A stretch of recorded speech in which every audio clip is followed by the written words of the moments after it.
بله تماشاوران هێژا وجی زانن زاف گەرمە بخواتێ زاف گەرمە ئانەها ئەمێ بەرێخوا بدن پسپۆرێ مە گەرمۆلۆق ئەرداڵ گەرم ئەرداڵ گەرم ئێلسکاکا چ دەبێ گەل چتکێ ئێ قالاوا بکێ پێنجی و چار ساڵا vردە گەرمەکە هالۆ نەهاتیە دنیایێ بەلێ ئەرداڵ هێدە کە ژۆڕی قەمەرمە تو چتکی ورد بەلێ ئەرداڵ ئەم تەد حەسن کەرەمکە ئەرداڵ ئەزانم دەنگێم تێتا زێدەنەکە دەبێژم بەلێ ڕێناس ئانەها ئەم لە کۆلانانە تاڤ لە پشتم مە خوێدانێت قەحفێمەرە ئاوێت ئەم لە سکاکا دگەرن gelême weke her sal li her sikakê li ser asfalta hêka dişkînin û ji ber germê ew hêk diqelin sucuqlê xweştir e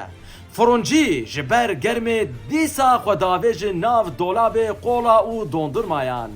lê mixabin xeberê nexweşîtên hevdehep fironcî xwe di nav wa dolaba de ji bîr kirin û qufilîn rehma xwedê li wa bên اختیارê me ji ber ku hînikin di navbera banka û camiya de diçin û tên yek faiz e yek caiz e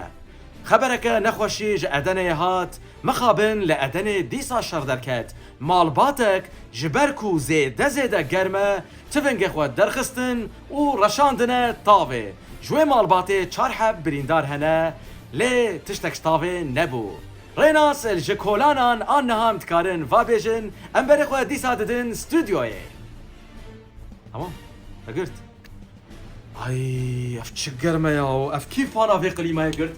Ew ka fana vê zêde kin em ji virê partîn ya zaf germ e